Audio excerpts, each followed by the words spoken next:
Hello and welcome everybody to Bronx Art Space. You are here to join us for the Artist Talk for giving light, an art antidote to gun violence, curated by Beverly Emers. My name is Tasha Dougé and I will be your moderator for the day. I just want to let y'all know, so we are doing a dual type of situation here. So we have all of you lovely people on Zoom, but we do have a lovely audience in the space, COVID compliance, of course. So I would like the artists to introduce themselves, and then after that, we will go straight into our open dialogue around how we address gun violence, okay? So who wants to go first?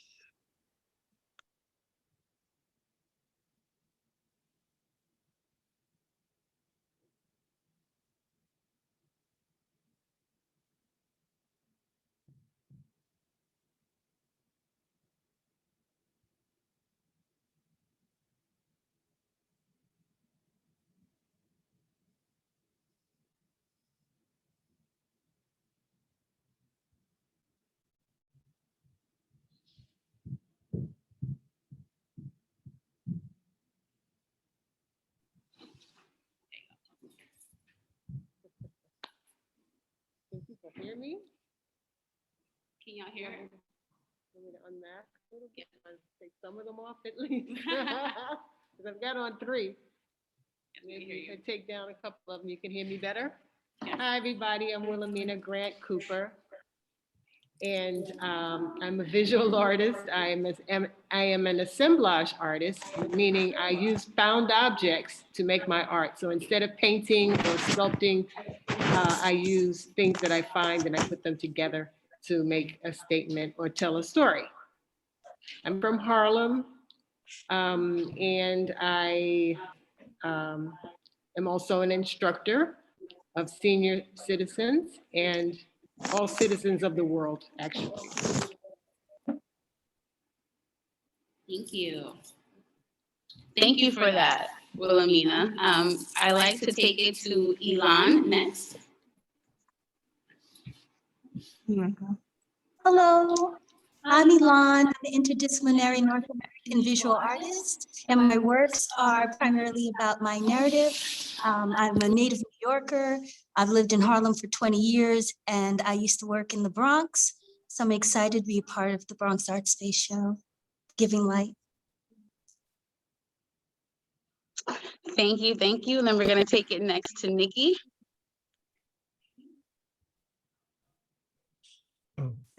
Hi, everybody. I'm Nicky Enright. Can you hear me? I'm a Bronx-based visual artist and educator and DJ, and I have 2 works in the show that you'll see there, 2 drawings in the show.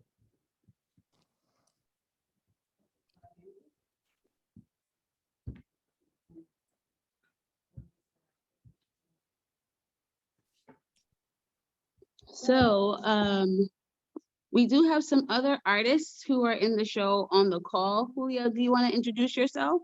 Yes. Hi, everybody. My name is Julia Justo. I'm originally from Argentina. I'm an interdisciplinary artist. I work across a variety of medias, but my work focuses on issues of social justice. And I've been living in New York for the past 21 years.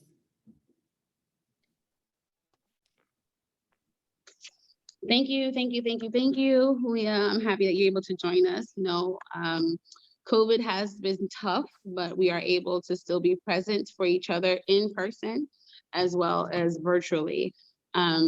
We would also want to give thanks to Beverly Emers, who was the curator.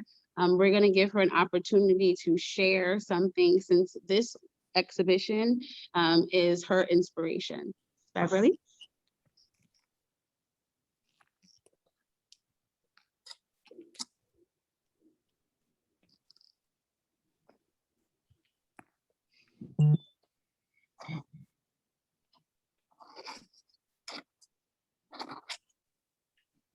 Okay, the way COVID works, we're having some technical difficulties and that's okay. We are in a space for grace. Okay, and then Beverly's coming to us now.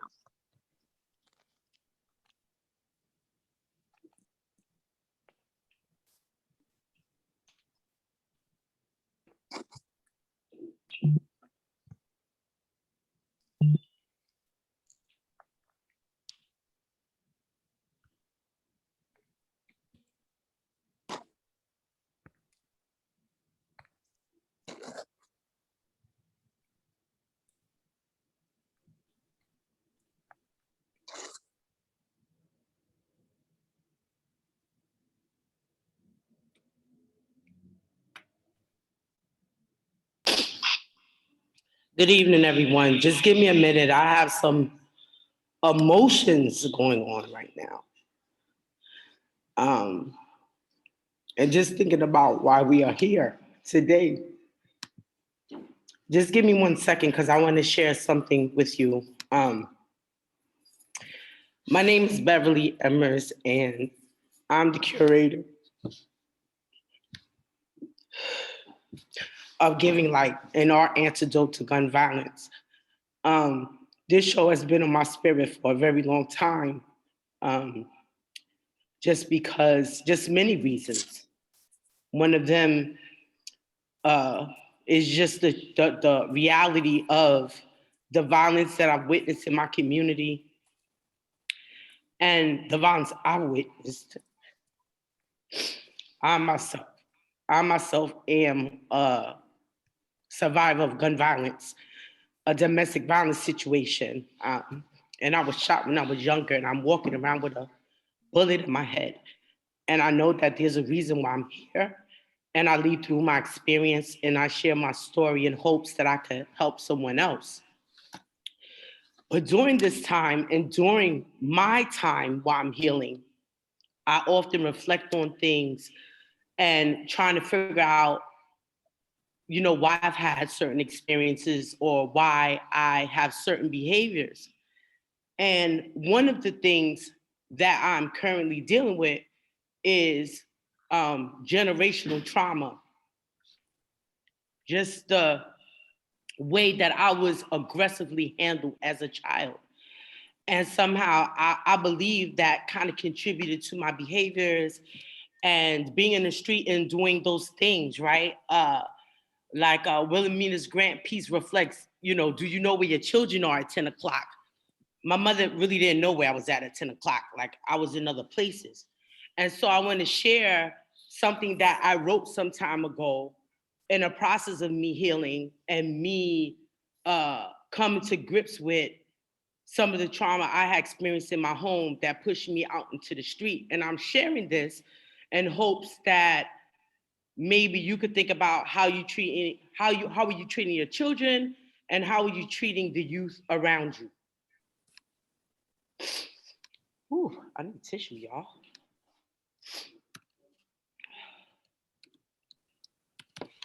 Okay.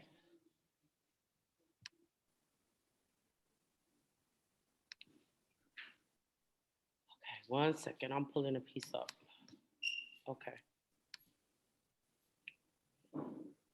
This piece I wrote some time ago while addressing my own trauma, and it's called It's a Process. Cruel, harsh words, lasting effect. Fiery, hot words of fury, a branding iron to my soul.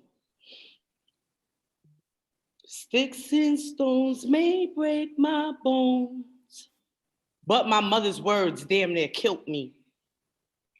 Sending me on a downward spiral towards insanity, I stop and I ask myself, yo, can I live? Past treatment, the cause of me being in treatment, but the question is, how will I treat myself? Me, myself, and who the hell am I?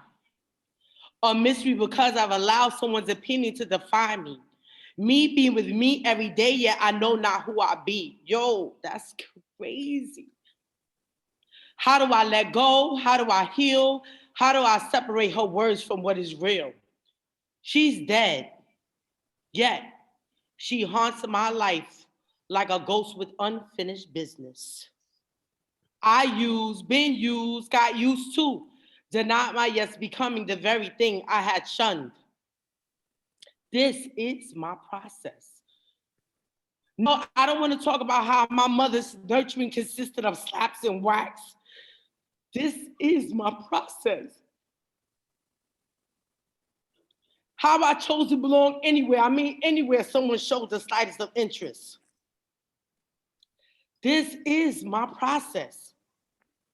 How many times I've given sex for my misconception of the definition love, a temporary fix.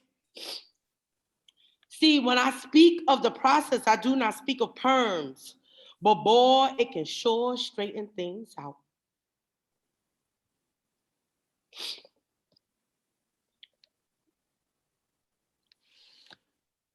That's what I have to share to you, with you. I do a lot of work around parent engagement, and it's just a lot of thoughts. You know, this Black Lives Matter thing, you know, it's all good, but I just feel like we need to matter to ourselves more and be mindful of how we are nurturing the people around us and the children. The children that are out there that people call animals and that are gunning each other down, they were not born that way. We come up from a lineage of kings and queens. We do not come from that. But I believe there's a lot of things that contributed to that, because I was a victim who became perpetrator. And I believe that some of the interaction that I had with my parents contributed to it. And I don't blame them, because they are executing what they know and know. So I'm gonna break the cycle. And I hope that me sharing has helped somebody today. And I thank you all for coming.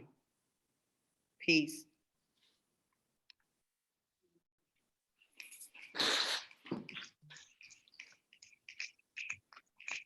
I made sure to turn my phone on so that y'all can hear the snaps in the room, feel the energy in the room.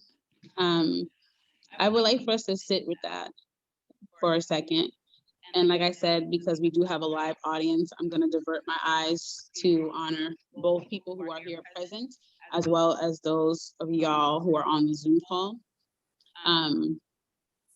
One, I want to honor the land that we are sitting on, stewards of the land prior to European engagement. That's me saying it in a nice term, but want to lift up the Lenape people, because that's where we are. We're located in the Bronx, and that was of their land, and they are still very much present. Today, they have not been annihilated. But wanting to just take a pause, because what Beverly has offered to us speaks to why she wanted to bring this exhibition to fruition in the first place, right? These emotions are real, and I will definitely speak to and ask the artists on the panel what compelled them to participate in this exhibition, because the subject matter is not easy. This impacts our community, whether we are direct victims of gun violence ourselves. It has a lateral reverberation.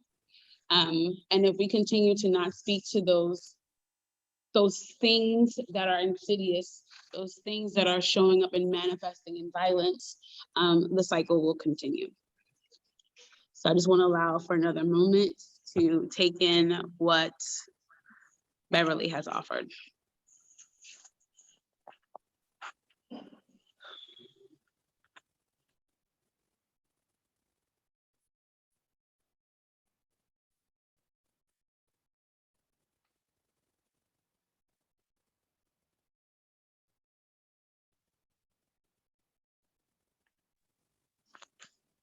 Okay, so now that we've taken a moment to just breathe and be in this space and community with each other, I would just like to get right into it. I know for me, I saw the call for this exhibition and I felt utterly compelled to submit my work more than a hashtag. As you can see with Beverly, She's just not a curator, right? She's a community member wanting to speak to something that is pervasive in our communities and wants to be active and activate some type of change, right? So my first question to the panelists and the artists, as well as those in the audience, what compelled you to submit to this call? Anyone first?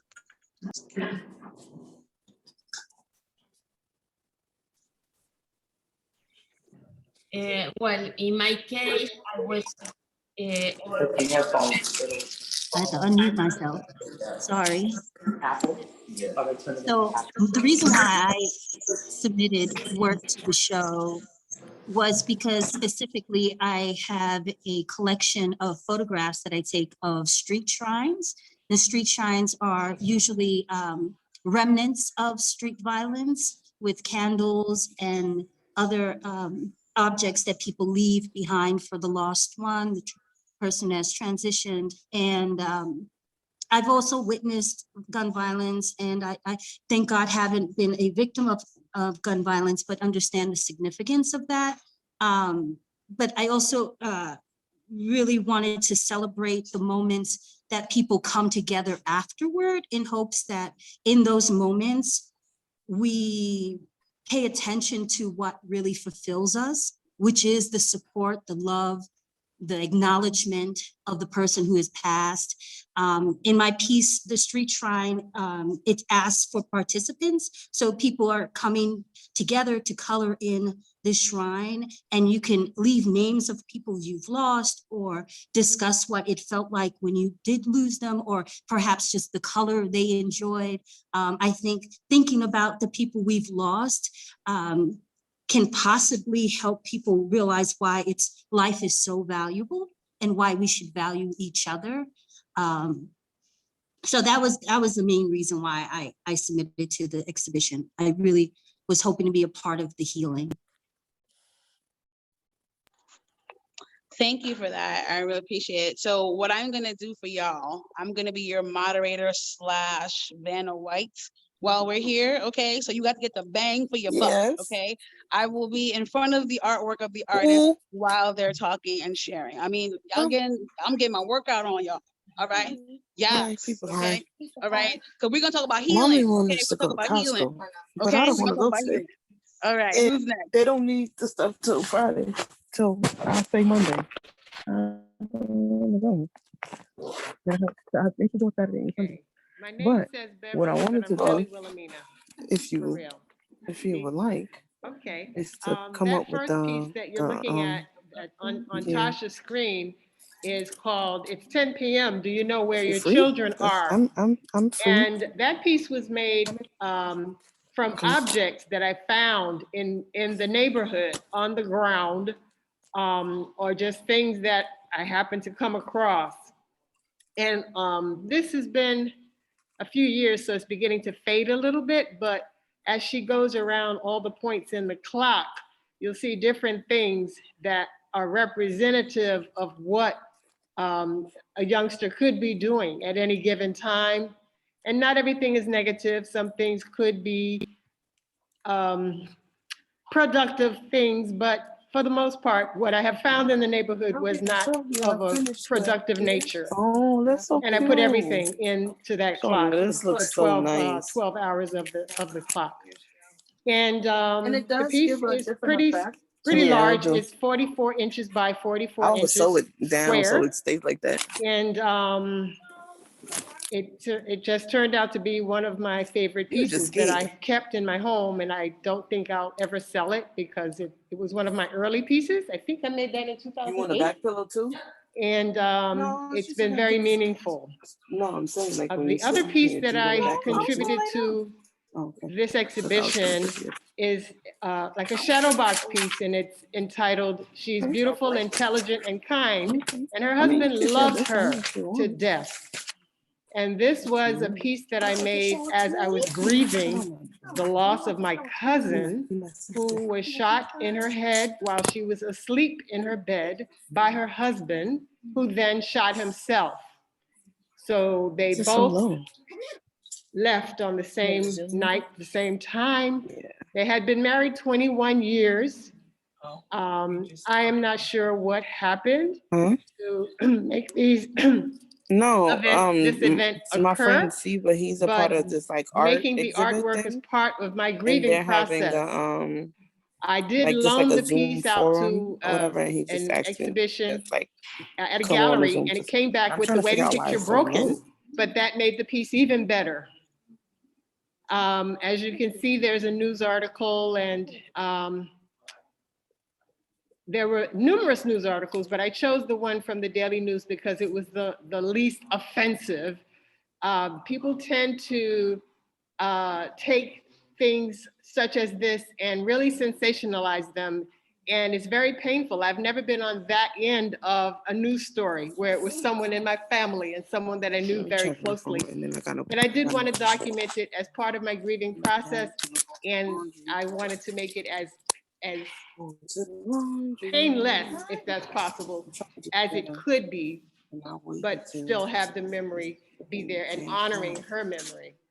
And yeah, so that is a piece that doesn't come out very often, and I chose that to be one of the pieces that I showed at this particular exhibition because that was the call that was made, and this piece never gets really out to be shown. So thank you for doing this exhibition and for accepting.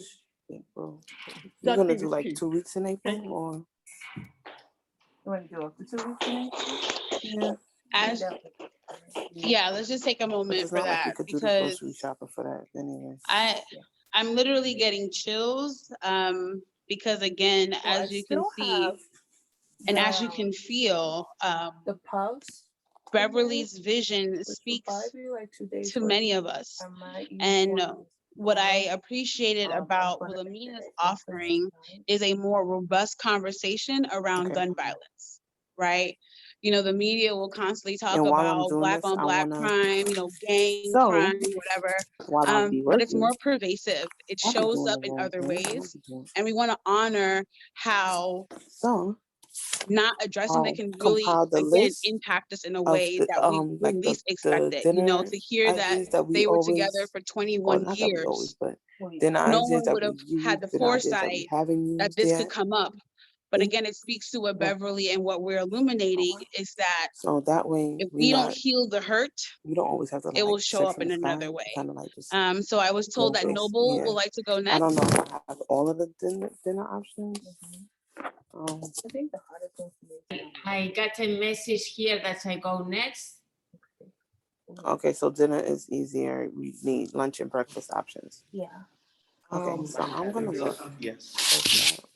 We still haven't tried the lettuce wraps, but we do have the spinach wraps. So this still. first piece We have the tortillas. is titled Biggie Buddha. So we all know how he was he was taken away from us from gun violence. Okay, so what I will do for the lettuce wraps, the concept behind that is basically he died at, if I'm not mistaken, 24, turkey meat, which is a pretty young age. Turkey, like long turkey patties. He, so that we don't know what kind of path he could have been on, but a Buddha is a level of enlightenment of the turkey burgers, evolving that was snatched away from us through gun violence. So each one of these people who are taken away from us, taken away from their full when you put the evolution and full potential. Skillet, did you put oil in it? Especially with this, the Biggie Buddha, you know, he was a talented hip hop artist. The turkey, it don't have the same thing as the beef. Just honoring him and it just all these people who are taken away from us, like just deifying them, remembering them, putting them up when I was making the turkey high esteem, it was burning, like it was sticking, remembering them with honor and dignity, you know, even though they were taken away from us. And then I just drained it in the paper towel before I served it. Just, you know, violently. The second piece, this piece is untitled. I don't even have a title for it, but pretty much this was, the Biggie Buddha piece, I created that in 2014. This piece I created in 2015. So it's a digital illustration, as was the previous. And this one, you see like how Beverly, she expressed herself through poetry and other people express themselves like that. With this piece, you know, it was personal. It was never, I don't have a title for it. This is actually the first time it's been shown physically anywhere.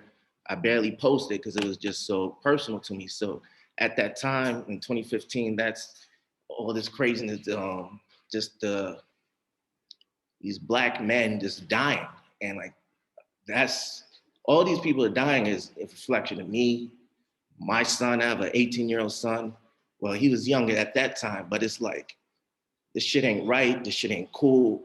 And it's bigger than just law, justice, race. Like, this is some divine shit. And it's like, that shit stops here. Like, ain't no bullet taking me, ain't none of that shit. It will be divine retribution, you know what I'm saying, for me and my bloodline. Like, I'm not playing with that. So it's just, you know, personal. And it's sad that, you know, it even has to get to that extreme. You know what I'm saying? I can't walk out in peace, you know. There's different things, you know what I'm saying? I have to carry myself in a certain light so I'm not deemed a threat, you know, even to the point where me and it was the night of the Trayvon Martin verdict. Me and my wife sit in front of a car, in our car, front of our house, on our property, chilling, and the fucking cop pulls the car door open, and he's like, "What are you guys doing?" Da, da, da, da. And I'm like, "Yo, we live here." I go to reach for my wallet. This nigga pulls the gun on me. He's like, "What are you reaching for?" And it's like, yeah, no regard for my life, no regard that this is my property, no regard that my fucking father died 2 weeks prior to that, you know what I'm saying? But ready to blast my head off. So this piece, like, this is not art, this is a piece of my soul, this is a piece of me, you know what I'm saying? And it's just like, it's more than, like I said, it's divine, like, it's divine. And just talking about this topic, you know, I'm a Bronx resident. I lived in the Bronx since '85. So I got friends shot, like cousin murdered, like gun violence. I've been shot at, you know what I'm saying? I had guns pulled on me and stuff like that. So it's not a joke. My son is of age. He walks these streets. So the healing is real, and bigger than that is the solution is self-love. You know what I'm saying? If you love yourself, you're not gonna hurt nobody else. You know what I'm saying? You won't get to that level. So we all need to heal in some type of ways, and we can't, whatever reaction, it doesn't have to go that far to violence. You know what I'm saying? Like, check yourself. Don't let it get that far. And thank you, Beverly, for providing this platform for me to even feel safe enough. And like, this was the perfect platform for me to share a piece of art like this. And thank you.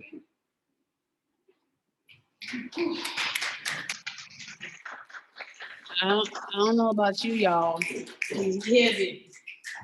This is. Could I just read a quote that I remembered when you were talking about Nicky? I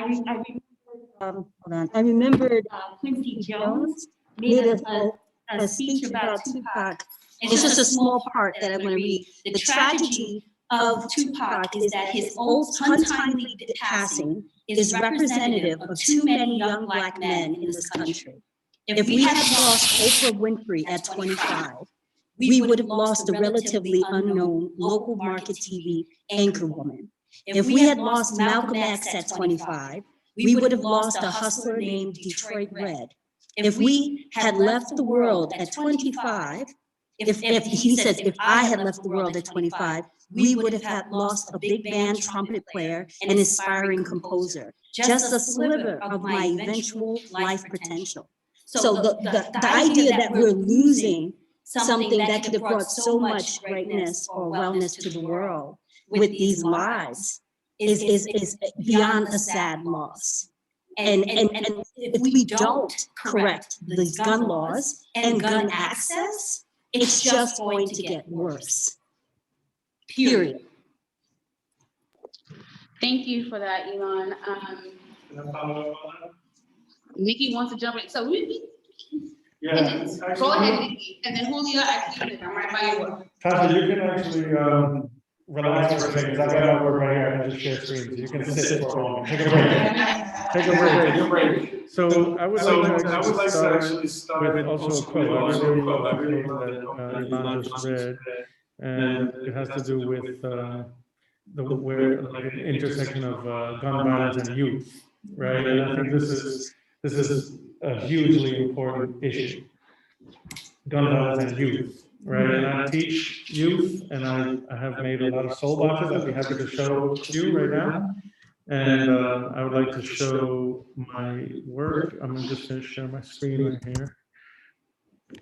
And so I have two drawings right over there, framed, but they're clearer if I just share my screen. So this is one of them. It's called Tag. And this is the other one. It's called Gun Talk. And so while I've got these up, I'm just going to read you another quote. And this one is just from, recently, just we just had a mass shooting, and it's been extremely painful. And it's an emotional show, yo. It's amazing. So I've been having a lot of exchanges with people, including my mom. And she said, I'm going to read it in Spanish, because that's the original, and then I'm going to translate it. She just said, this is in response to the soul boxes that I made with students, because I have students as young as 12, 13 making soul boxes, and as old as 17. Right? 12 to 17-year-olds making soul boxes about gun violence, right? And they know exactly what we're talking about. They know that there are mass shootings in schools targeting students like themselves. They know that we have lockdown drills. They know that there was a mass shooting the other day. They know there's anti-Asian hate crimes. They know that there's racist gun violence all surrounding us in this country. Since its inception, they know all of this, 12 to 17. My mom says, es una desgracia de la sociedad que el racismo y la NRA nos obliguen a tolerar desde la más temprana edad. This means it is a disgrace what racism and the NRA force us to tolerate from earliest age as a society. So that's what these works are about, right? This tag is a game that kids play, innocent enough, running around chasing each other. Tag is also a toe tag. It's like a body bag. It's just evocative of how early, how young and early America's obsession with guns begins, and how quickly that can turn into gun violence, right? And then here, this one is about, they're both very open to interpretation, and obviously you can read into them what you will, right? This one's called Gun Talk. It's a lot of things going on, but one of them is just this arms race in a way, right? This idea that you can just deter a nuclear war by building a nuclear arsenal. This idea that you can protect yourself from gun violence by owning more guns, right? These are this idea of like equalization or diffusing or canceling each other out. Like somehow if everybody's armed, then this is a peaceful society. That's ridiculous. That's absurd. But that's like the mindset that we're in right now, just this. And then obviously, this drawing clearly shows this does not look like a peaceful scene right here, even though they're both armed and they're both whatever, and this is just like a little bit of like the darkness lurking in what might seem like childish games and toy guns. Those are toy guns. I made these with toy guns. I was spray painted. I was thinking of making a sculpture with toy guns. And then and then so I was spray painting them, and then the paper that I was spray painting them on became like this, and that's what suggested these works. And it just so happens that I made these right before Beverly sent her open call to this show, and I thought, oh, this is perfect, and I like to make art that is relevant and that is important about social issues, you know, more than like a decoration. Like nobody's gonna want to put this over their couch, and I don't care. You know, that's not what this is about. And then my kids. Let me just show you some of my kids' art. I just brought a whole box of it. It's these soap boxes right here, but these are the ones that were made already. These are the ones that my students made. There's a lot. So I'm just gonna quickly hold some up. We stop sharing for a moment. I'm just gonna go fast because there's a lot.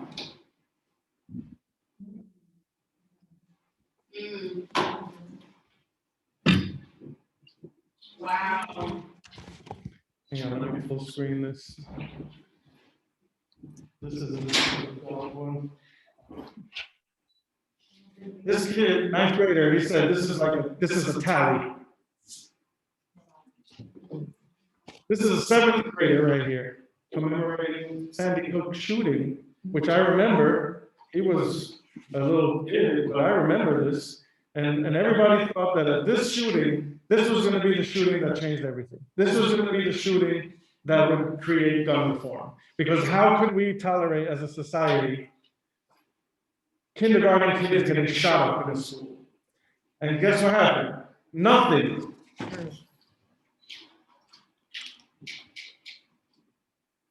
Wow.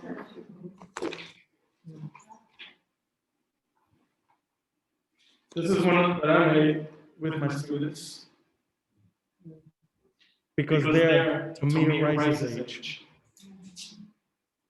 You know, and I want them, they need to know. They live in a society where playing with a toy gun can get you shot like that by a police officer with no repercussions, with impunity.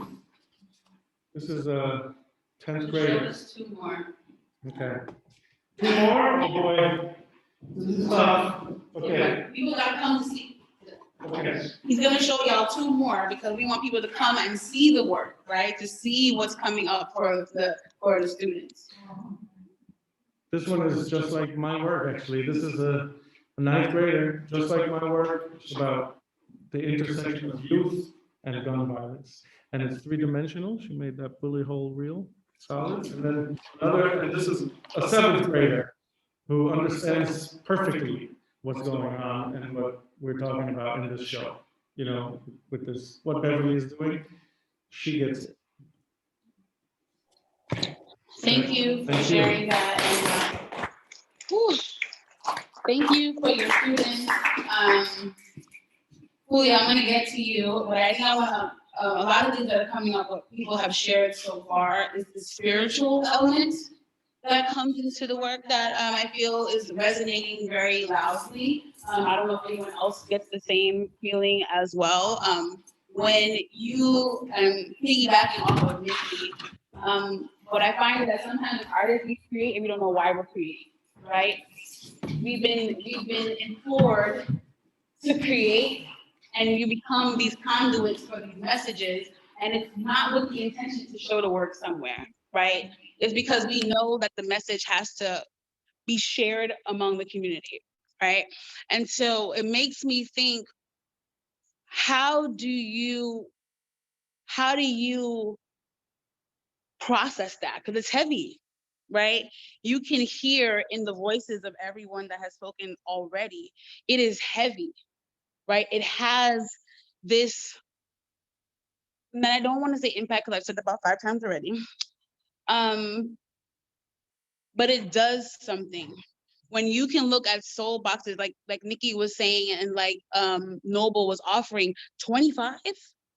Why are 7th graders, why are young children having to think about, like, I remember playing and I was like, I just was a kid. I was busting up my knees, you know, I was, you know, out bicycle riding and having all this joy, not really having to be super saturated with the reality that at a tender age, I'm still considered a large threat, even when it's not warranted. So I would love for someone to speak on like, how are they managing and dealing from a spiritual level? Because what we're pouring out to evoke this healing does have a toll on our bodies as well.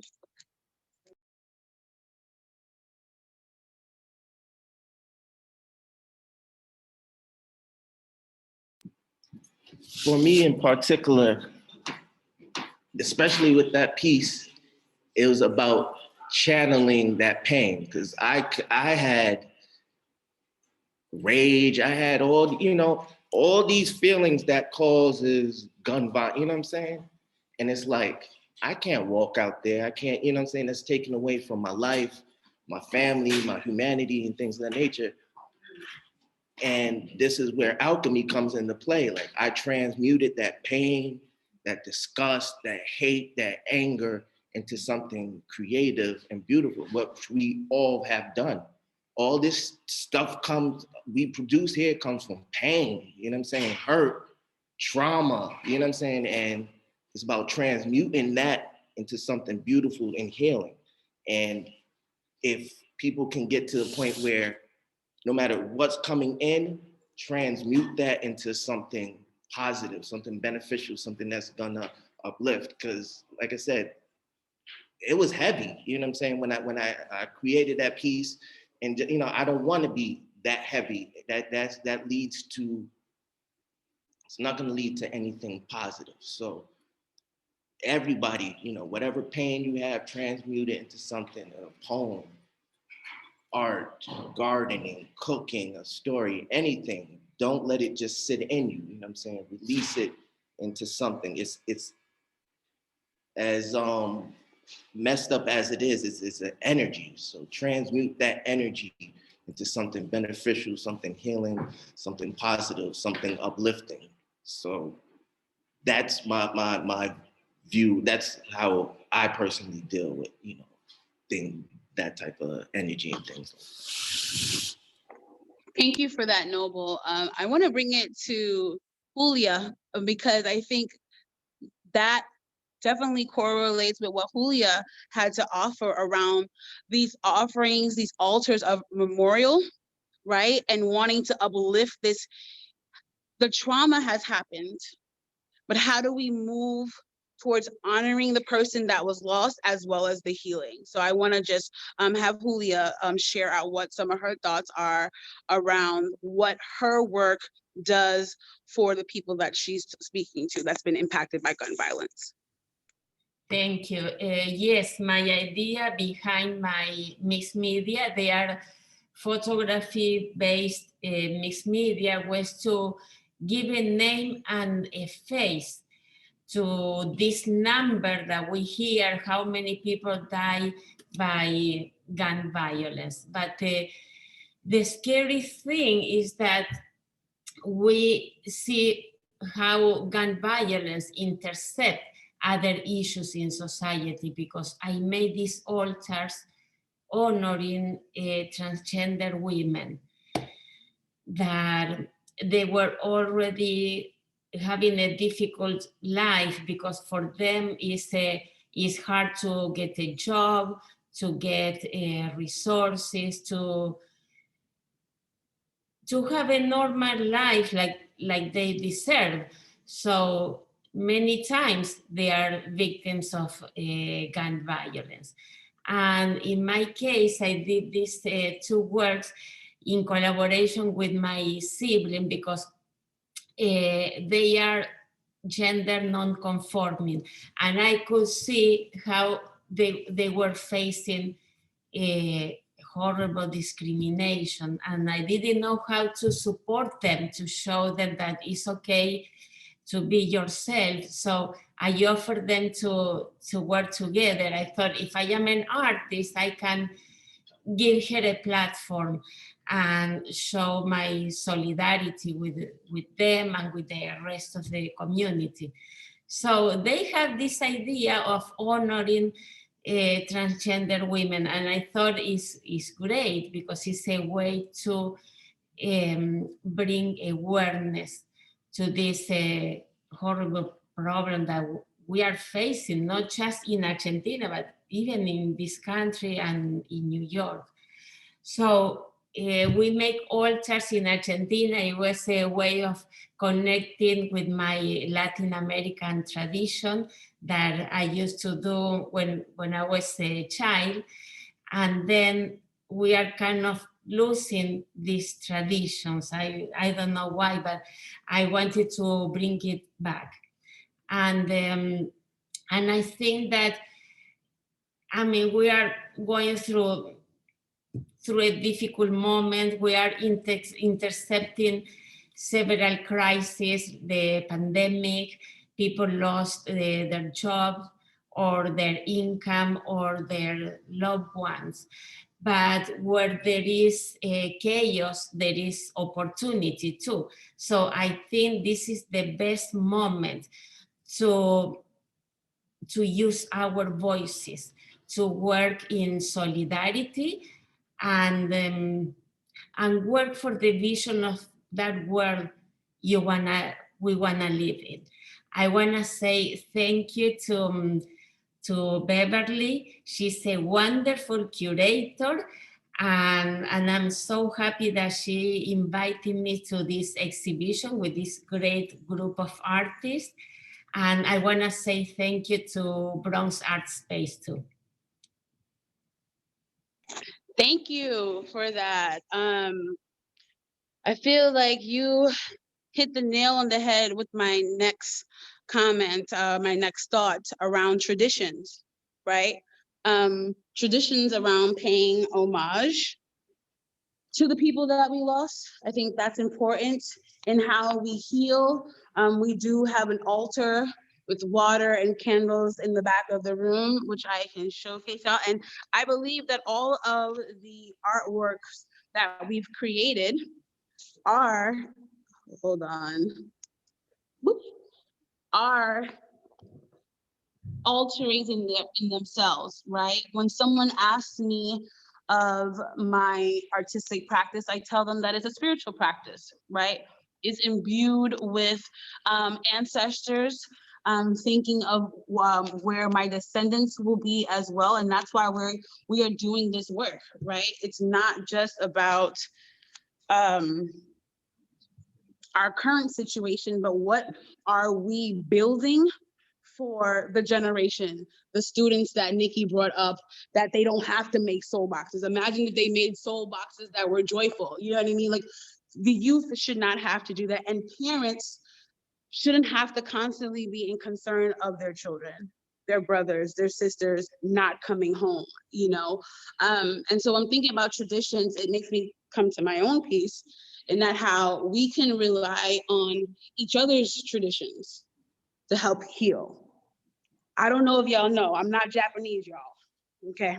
But in this work, I was inspired by the Japanese practice of kintsugi, because as you were talking, Wilhelmina, that traumatization when you see the news and how they vilify, you kill somebody, and then you have the audacity to desecrate, to dehumanize and vilify the person that you've killed without warrant.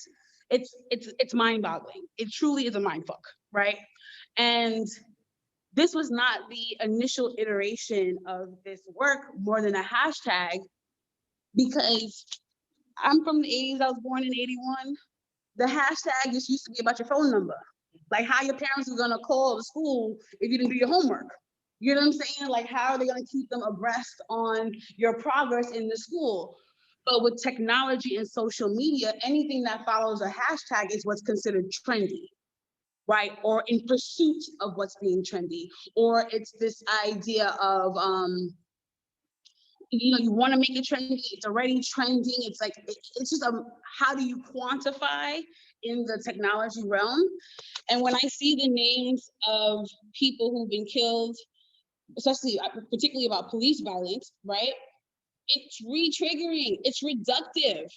It brings you back to that one moment when someone who felt entitled, like you offered in your story, Noble, to take a life as if anything before that didn't matter, right? So it's a call to action to use this device to hold those accountable.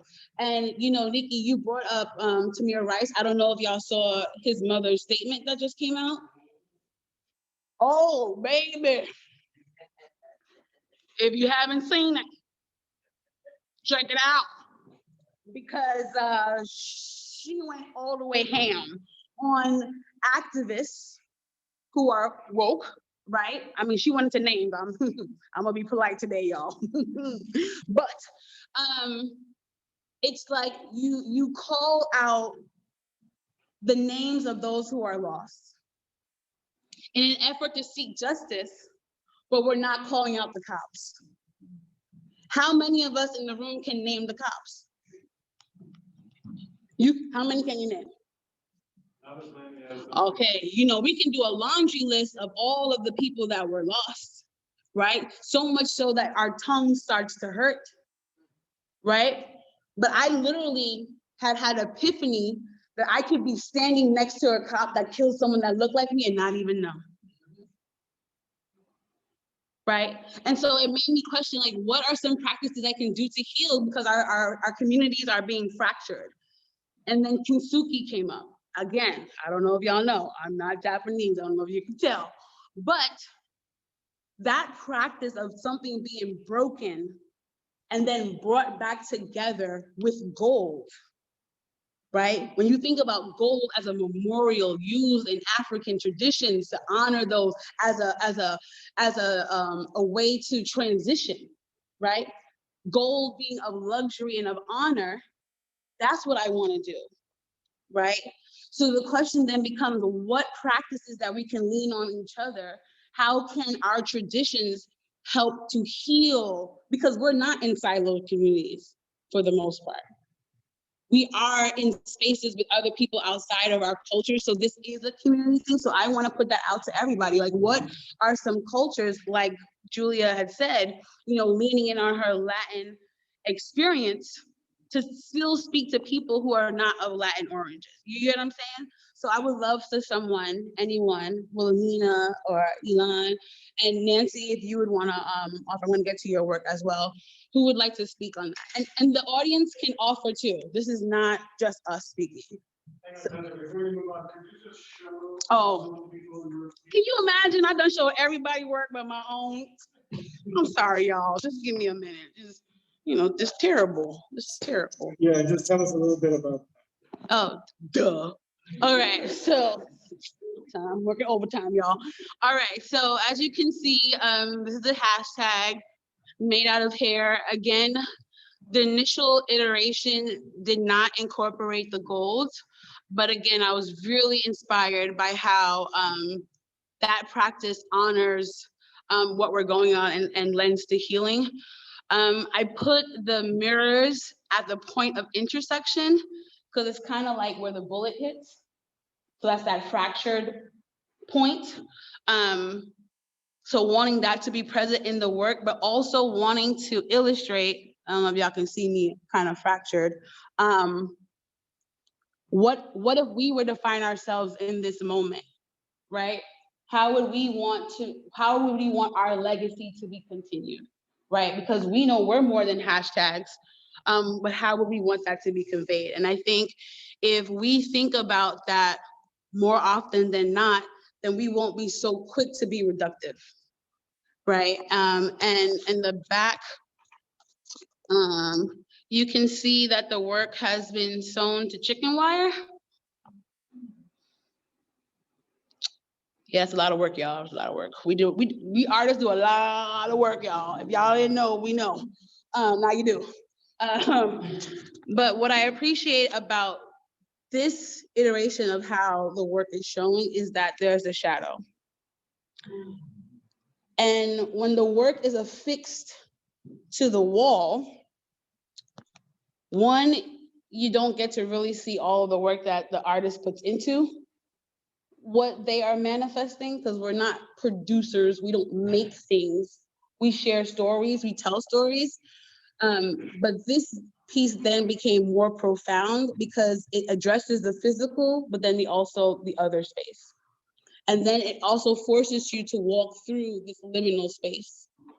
And then how do we engage with that, right? So it just gives us a whole lot more to think about. Thank you, Beverly, for letting me do that, because now wherever this work shows, it's gonna have to be like this. So, that's just the way it goes. But if someone wants to speak to like the traditions and leaning on other traditions, or other spiritual practices to help navigate, that'd be great. Well, I've been doing shadow work for myself and learned about that through Carl Jung and his work and the alchemy of the spirit and all that kinds of jazziness. I really think in thinking about your tradition, I think you need to be careful because the tradition is something that got us in the mess in the beginning.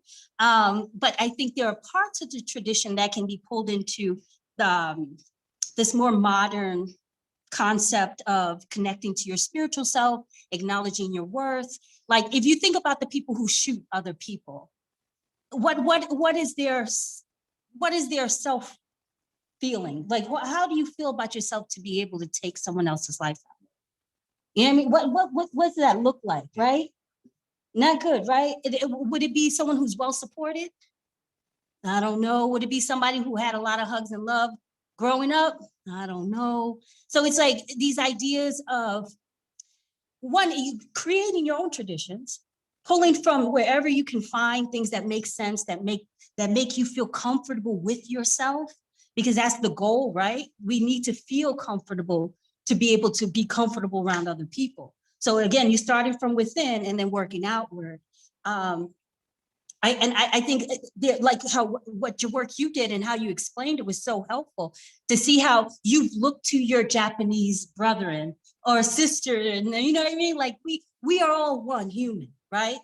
And there's like every group of people have some just golden knowledge that we can adapt to or understand and grow from there together, right? Like I know with my stuff, my work is with the shrines go back to however long, right? You got Tibetan shrines, you got African shrines, you have all kinds of shrines. And it's so amazing to me that regardless of how we've been taken away from what we know, and we are the diaspora, and we still come back to what we have known, right? To the root of us.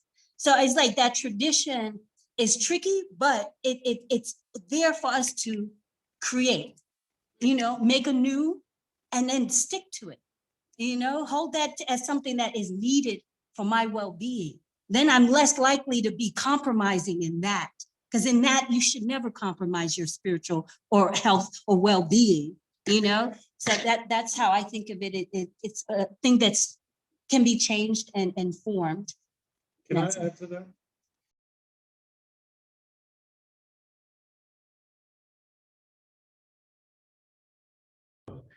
I have to unmute.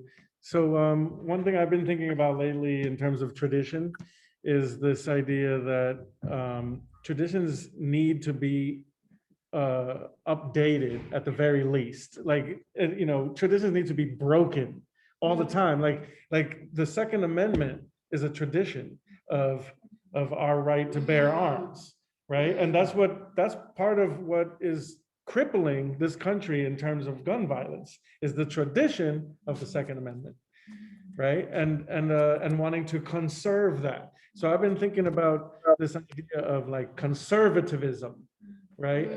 As wanting to conserve traditions that are just not working for us, right? We need to think outside of those boxes, and that's why artists are doing this, because artists are naturally,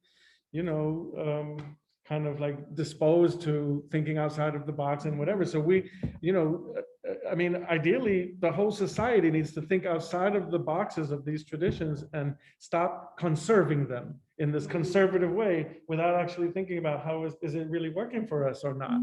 Because when it comes to gun violence, the traditions are clearly not working for us. That's so funny because it reminded me of when they were pulling down the sculptures, the sculptures of like slave masters and they ain't gonna rip that money up though. Facts. They're not gonna do that, but when they were pulling them down and how people were so concerned about what history they were losing. But guess what? You asked them what that sculpture was about and they couldn't tell you.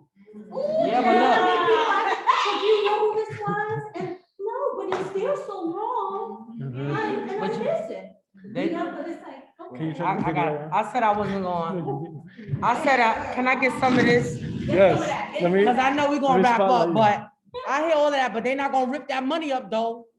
With the, the colonizers on it. But just talking about tradition, I said that when I was doing this exhibit that I was gonna avoid having this NYPD talk, right? And to villainize, right? I said I was gonna avoid because I didn't know really how to address it because,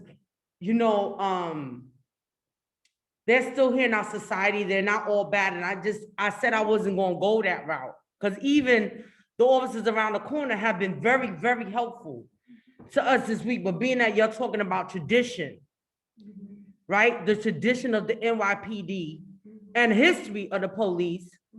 I just need to say this so I could compel some of y'all to kind of do some research as to why or where police came from. So the first form of police was to protect property. And a property were my ancestors. So when you look at the things that they're doing, I'm not sort of not surprised because it's their tradition. So I think that it's important for us to kind of educate and look at how the NYPD and everybody's saying defund. See, people confused because they say defund and then something happened. They be like, we need more police. Well, make up your mind. Defund or more. Like, it's like the Benny Hill show. That's how I feel. But I think that if we were to understand the history, then we could begin to kind of address. And it's sort of, we want to mend, we want to defund, and it's sort of like, everything need to be new. Everything like it's no good. It just really isn't any good.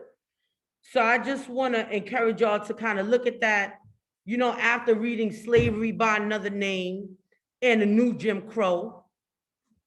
Those are books that kind of enlighten me as to why they're functioning like this. And no, I don't think that every officer is bad. I wish there was a way. Like I wish that this exhibit had an opportunity to. Because I tried to figure it out. Like I went to the police station. I went to all the police stations over here. I didn't know what I was going to say. I just wanted to say how I want to do this. And I want us to hear. I don't know. I didn't know. It was hard to get into the police station. The police is police in the police station. Imagine that. Imagine that. You can't even get to the station. They guarding their space. You can't even go in there as a citizen. Right? But who gonna protect us? Yeah, that blew mine. But I mean, if any of y'all have any NYPD, I'm trying to figure it out. I know maybe it could have been Art. I even invited them in to make some soul boxes. Because I know they lost people too. So just trying to figure out on a human level. But just remember, NYPD is functioning on their tradition. That's what I got. Amen. We just had a whole church sermon, y'all. We just had a whole church sermon up in here. Y'all can't see my dance moves, but I'm like up in here. Okay, we gonna have to wrap this up soon. I know. Okay. I'm aware of the time. Let me say my 2 cents before we wrap it up, because I gotta promote. We got all this stuff going on. Let me Wrap spotlight it you. up and then they won't talk. All right, but I need to tell y'all. Hang on, let me spotlight you. Go ahead. You know how we do. We don't never want to go home until all the food and drink is gone, but ain't no. But anyway, what I wanted to say, in alignment with this exhibit, there are other events and programming that I've managed to secure. So tomorrow, and we have slots left, like this, y'all got the good stuff. So the Enright Yoga and Health Center is coming down to offer a community offering of 2 sessions. They're gonna do some aura cleansing, they're gonna do some sound therapy, they're gonna speak the words of power, and it's just a space. And this is an offering from them to us. And I did go, just so you know, I went to the center, I visited, I was a patron because I needed to see what was being offered to my community. I'm telling y'all, if y'all have time, I encourage you to sign up. If you want information, you can email me. I'll put it in the chat, Beverly at BronxArtSpace.com. I'll send you the link. We also have a short film showcase tomorrow afternoon at 3:30 with the Mont Haven Film Festival. We got a 3-day dance series next week from our Colombian choreographer and our neighbors ID Studios, which in the form of dance, addressing this again, right? In different forms of art. And then we plan to end the show with a talk about from street altars to ancestral altars, and someone who is crowned in the traditional Lukumi is gonna explain it and connect it to African religion. And so this was a request of mine because our youth, they're often putting up altars. You say people return to tradition. Sometimes we doing things and don't even know where we got it from. We just doing it. But I just thought if we could have just had this talk, maybe it would have been, maybe somebody would have been compelled to look at their history and look at how rich. We not animals. Like, look at the language that they use when we do language. It's the language they use, right? Because you got old boy, he just shot up all them spas and they said he had a bad day. Wait, I done got y'all started. Wait. But I'm gonna pass this off. If you wanna attend any of the events, please email me. Somebody gonna put it in the chat. I done got Tasha going. We gonna have to do an after talk at somewhere at a lounge or something. Listen. Hold on. Let me tell you something. See, this is what happens when people don't do their research on their moderator, okay? Because I'm finna break some rules right now. I'm gonna go right over to Tammy's work right here. That's talking about playing by the rules, okay? And I'm gonna have Tammy talk about her offering to the show. Because listen to him. You know, this is what we do. This is what systems have us do, is put our embodied experiences into boxes. I ain't the moderator for that. They should have done the research, okay? So if we got to go over about 10, 15 minutes, be black. That's what we do, 10, 15 minutes. So we're gonna go to Tammy right now, because Tammy gonna talk about playing by the rules, which Tasha don't do, okay? Because we're gonna get to the healing. This is the part of the healing, breaking some of the goddamn rules. Because we gotta talk about the work. If Beverly put you in the show, you are worthy of us hearing your voice. Can the church say amen? Hallelujah. All right, Tammy. You wanna use my phone, Tammy? Because your phone's not up. I just want to, you don't wanna be on camera? Oh, okay, so we're gonna just let Tammy use my phone. No, but I gotta let Tammy come close so I can do the work. We gotta multitask. Boom, there you go. Go ahead, Tammy. You gotta put a little bit of bass into it, Tammy. You know, it's not your phone. Okay, it's called Playboy. It's called Game Theory Guide, and so it's based on the game Rock, Paper, Scissors. And the idea is this game is used as a metaphor for how we use weapons in our society. So, and this is an artist book that I did. It's an accordion bound. I can just pull the whole thing out. Yeah, I don't want to take up too much time. But that's in it. I also link it to money and how violence is used for money. So life is not money. I don't thank you for that, Tammy. I don't know if y'all heard what Tammy just said, but Tammy made an association with violence and money. Yup. I am of Haitian descent, and you know, there's some shit going on in Haiti right now. I'm confused. I don't know who's who, but what I do know is that someone with money is funding somebody wreaking havoc.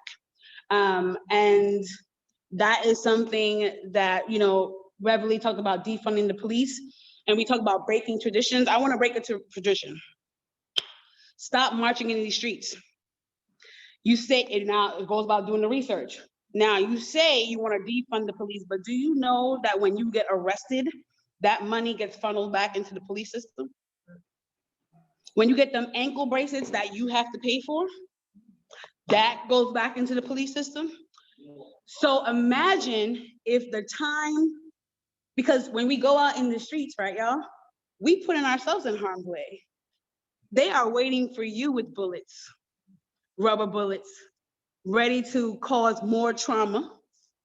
So I just want us to think about the ways in which we were trying to seek justice and reconsider some new ways to do it. And I said it on the Zoom. Y'all can record it. I'm gonna say it again. Okay, because you can't talk about defunding and then you might as well just give the cops your money right there and there. That's all I'm just saying. And that just leads me to Siva's work, right? Because we need to have weapons of preservation. Weapons of preservation, y'all. Okay. Because we're talking about healing. And Siva's here. I don't know if your camera's on. So you're gonna do what Tammy did. You're gonna come right on over. And I'm gonna do my work. Come on. Well, I told you she should have done research on the moderator. I'm rogue, damn it. That's even a round of the Siva's first show, okay? All right, we go rogue out here in these streets, one my street. Go ahead, talk about it. I didn't really talk about weapons in the sense of like, not really like killing people, but I mean, you see a gun with made out of vegetables, and my thought process was I guess protection more than hurting people, and the protection that I don't see in my community. There's a lot of diseases running through my community. There's a lot of just, bad things health-wise happening, and we don't really have the weapons to like protect ourselves. You know what I mean? And so these are weapons of mass preservation, not destruction. Can I crash this for a second? Yep, crash it. So I know that's this cake, but when I saw this, go ahead. The way it moved me, I thought about the food we consume. I thought about how food can impact your behavior, how you feel, how you respond, and how ironically they always say Bronx is the food desert. Yes. We don't have no food. And so this is bubbling in me, that I believe what we consume can contribute to our behavior, and the food is being kept from us because the Bronx houses food to the drive, which feeds the whole city. Actually, it's a tri-state area. Tri-state area, but how we don't have food, how they keep saying food, that's like your neighbor coming to your crib and taking all your food and just leaving you a bag of chips. So I just gotta say, this has been on me, and it's violent. The violence of food, So when I seen that, I just thought that what we put in our bodies could also help us heal and help us prevent, and they only just providing garbage for us. And I just need to say that. That I feel the next minute coming on. Thank you so much, Siva. Listen. See, they thought I was not gonna be on time, but you see, I still got time to spare, okay? And I still did what I wanted to do, okay? Well, we have a question. I'm gonna come to you, girl. I'm gonna come to you. I wanted to uplift what you're saying to tie it in, because KRS-One, there was some documentary where KRS-One was talking about, again, the food. So you feed your child cheese doodles, right? You don't know that's junk in the morning. You get mad hype. Then the school calls you and says your child's too hype. The solution then is to give the child some type of drug to bring them down, right? But then the drug has an impact on the child, and it just perpetuates the cycle. Understand this is not a judgment, right? We are here to provide resources. There are gardens in the Bronx, Kelly Street Garden, there is the Black Joy Farm. There are people who are trying to ensure that we have access to the foods that we like and that taste good, because I ain't for no flavors, you know what I'm saying? That have the flavors, but also have the intention of our health in mind, right? And so I am not going to continue to perpetuate that the Bronx is a food desert. Number one, the Bronx is the greenest borough in New York City. You know what I'm saying? We gotta talk about the truth, y'all.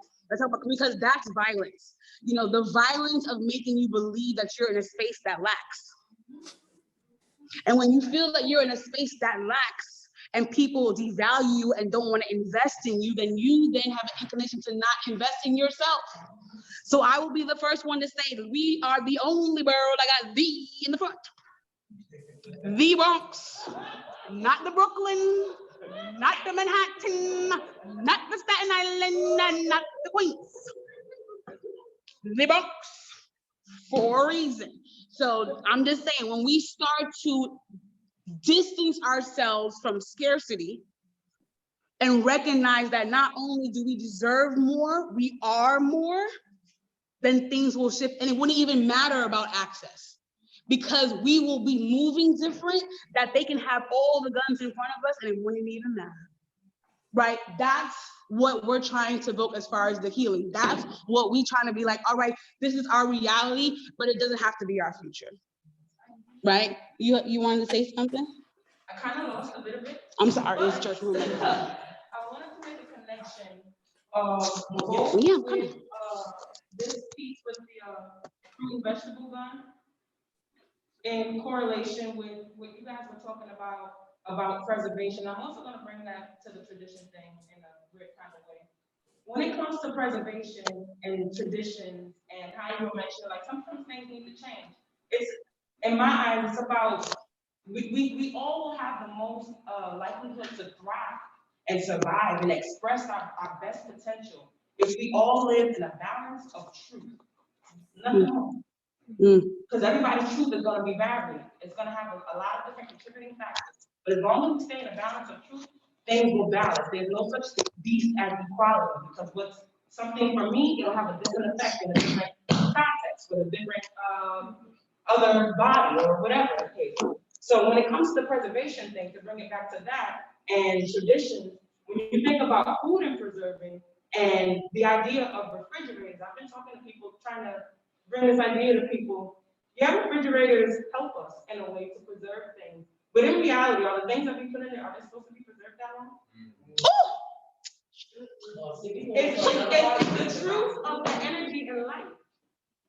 Is it not cyclic? Is even the things that are seemingly stationary, like the earth, like the rocks in the ocean, and all these things, don't they have a level of transition and flow and adaptation outside the control of anything?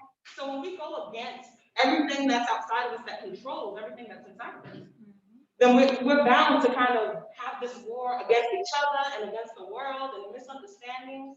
So, you know, with tradition, there's a need to maintain the cyclic nature of life. There's going to be a need for assessing things and assessing, well, how valuable is this? How effective is this? Is this harming people? Is this confusing people? Is this perpetuating a state of ignorance or a state of not breaking down the necessary details that the devil lives in? You know, so I just wanted to throw that in. I forgot how. What's your name? My name is Keisha. Jaquisha just dropped jams, y'all. Oh, talking about the ephemeral and nature's cycle. I'm about to throw away my tomatoes. I'm about to throw away my GMO tomatoes, y'all. They not fresh. You know what I'm saying? Yes, Wilhelmina. Sure. So, talking about tradition, when I was born in 1956, I had very young parents. My mom was 18, my dad was 20. And they originated in South Carolina, but they were in New York City, Brooklyn.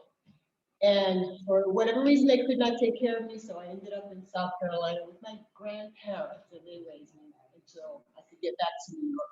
And I mention that because of community. When things happen, you may have been wondering, well, what happened to the two boys that were 14 and 16 and saw both their parents leave this planet on the same night? They found them in the morning in the bedroom in a pool of blood. So in tradition, the way we do, my sister and my cousin's best friend took guardianship of the boys, raised them to adulthood, made sure they went to college and graduated. And that's what happened to the boys. I thank you for that. I think that's also a really good, somebody else? Whoop! I'm walking through the group, y'all. I'm walking through the group, y'all. So it's like a conservation, to piggyback off what she said. I'm Morcey, guys. Hey. But yeah. So in the form of preservation, I look at this is my son and spirituality. So the first connection I had with my son spiritually was in my womb. So when we talk about preservation, I'm trying to preserve his life. You understand? So I'm trying to preserve his life as much as I can because I have a young boy of color. I also grew up down the block in Mitchell Projects. So in this piece, it talks about triggered words. So I know some victims who fell victim to gun violence, and I know some people who were the assailants of gun violence. And when you grow up in certain neighborhoods, you know both. And it's like, you get stuck because you don't know, you're like a you don't know which way to go because you have some people that you know because of their environment, they also fell victim to becoming the assailant, and then you have people who also became victims because of that. So as far as preservation, and I'm glad you brought that up, I didn't even look at it like that when I took this picture of my son, and I'm like, boom, the light went off in my head, and I'm here to preserve his life by any means necessary. Yep. So I just wanted to share that real quick. Thank you. Y'all checking this out? Look at this. I actually want to bring awareness to the interchangeability or the lack of that in words, because preservation takes something in the state that it is in that very moment and leaves it there. It does not give it the opportunity to move forward in its path of whatever that is. So if I go outside and pick a flower and I want to preserve it, that's not me encouraging whatever its destiny is. As much as we might assume that it means different, that's not what it's doing. That's me stopping it short for my own selfish will or whatever it may be. It may not be selfish will, but whatever it can be, and there's a million things it can be. But to encourage you thriving and your life, your expression. There's a lot of confusion because that's the American language. It's a spell that confuses the fuck out of you. Yep. It's built to make us this way. And until we choose to stand firm in awareness and truth, it's just gonna continue to keep doing that to us. And we don't deserve that at all. We don't deserve to be confused about, the society we're in, our communities, and the role that we play or the role that it plays to us. We deserve to have truth if nothing else. And understand it. Oh, child, do we have another comment? I'm gonna just let Yeah, someone on the Zoom, y'all wanna put your hand up? Because unspotlight me. Unspotlight me. Okay. Does anybody in the Zoom audience want to offer something up? As Keisha was dropping them gems, I was thinking about someone, an artist by the name of Mia Calloway, who stated, don't give me my flowers, because pulling the flowers out of nature is exactly what you're talking about, not allowing them to thrive in their full expression. So our homework is, because English is the spell of the confusion,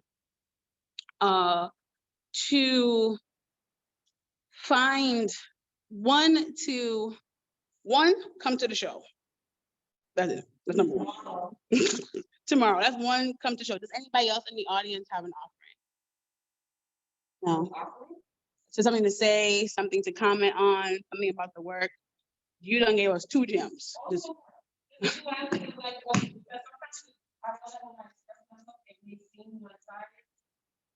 I leave out the preface that in all things in life, there must be a cognizance of the duality of life. That is, while something is in one state, it's simultaneously not. So being in truth and balance will allow you to comprehend the love.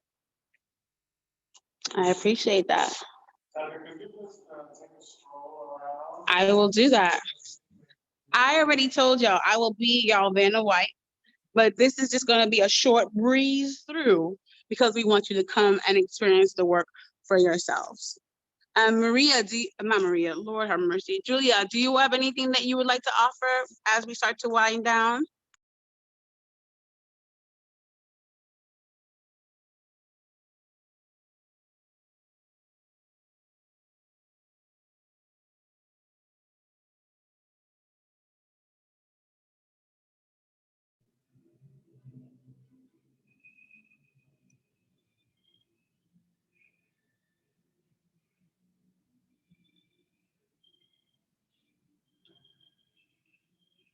Thank you so much. This is a wonderful exhibition and I'll be there tomorrow.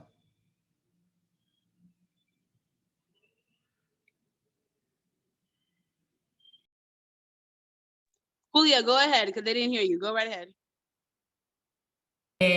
Okay, I mute. Well, I just wanted to say thank you to everybody. This is one of those exhibitions that I will never forget. It's so powerful and it has so much message. And I will be there tomorrow. It's at 1 o'clock, 1 p.m. So we have some sessions, something like yoga center. We have 10 a.m. session, 11 a.m. session. Email me and I'll send you the link. And then we also have the Montana Film Festival doing a short showcase. Tasha won't be here for that too. It's at 3:30. I'm here. And so it's going to be a short film and a showcase and discussion. Okay.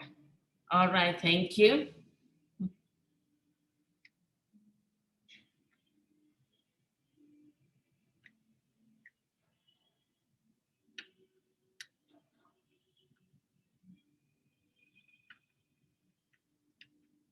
Beverly's show was giving light, healing, and definitely it's so powerful to be in community, sharing, crying together. So thank you all. And I'm sorry, if there's anybody, because there may be somebody here that may need some help or somebody that's struggling, yo, please hit me up and I could connect, because I made sure that I identified different resources. But if you are struggling and if you're feeling depressed, if you want to hurt somebody, please, please, please email me and or talk to me right now if you're in a space, and I'll do what I can to connect you. You're not alone. And I would just like to add, you know, even though Beverly's intention is healing, and I respect that greatly, and it's been great for me, that I came to the show with a slightly different intention, which is action. You know, I want to see change. I want to see legislative change in this country about gun violence and gun laws. I want gun reform. And so I'm working on a high school student who's always very active, very young activist, amazing Indian 17-year-old girl. And she's always doing resources. So like recently, last week, she just sent out to the whole school, here are some resources about Asian American hate crimes and what you can do about it, right? She's that kind of kid. So I told her, put together some resources about gun reform that we're gonna share with everybody in the context of this show from a high school student, because I want to see the students leading the charge. So that's it for me. All right.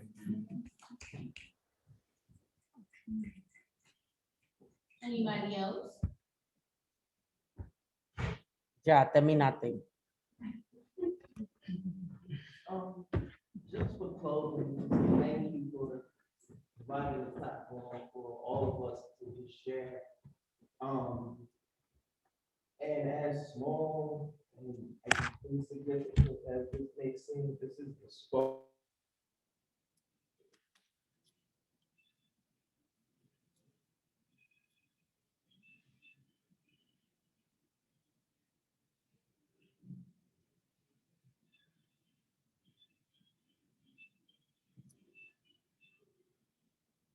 I can't hear.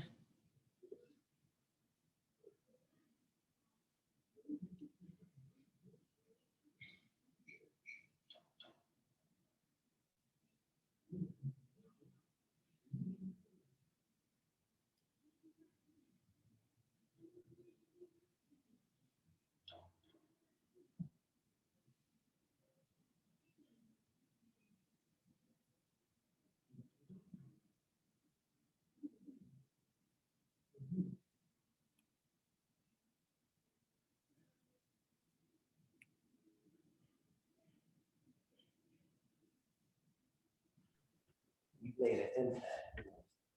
You got to bring the balance back, bring some harmony back. Kids don't need to be growing up like this, okay? Thinking about, even to the point to getting that upset to one that hurts them, take somebody's life. You got to get out of that whole mind state, and art, community coming together, creative minds. We got the power. Amen. And thank you. We wrapping this up. Tasha, listen, terminaste, ma. You know, they just trying to rush a girl. They just trying to rush a sister girl. I want to say thank you for everybody that came out in person as well as the Zoom. It's always a pleasure to be in this space to help facilitate these conversations. I also, in our efforts to honor the victims, I also want us to think about and hold tender the people that are pulling the trigger, because they too are impacted by the energy that they're expelling, right? And there isn't much conversation around what that does to their bodies, spiritually and physically. And so I just also want to uplift that it's not a one-way conversation that we are trying to promote. We want the healing to be cyclical and based on community. Thank y'all for showing up. I'm gonna do my last round. Beverly, take us out.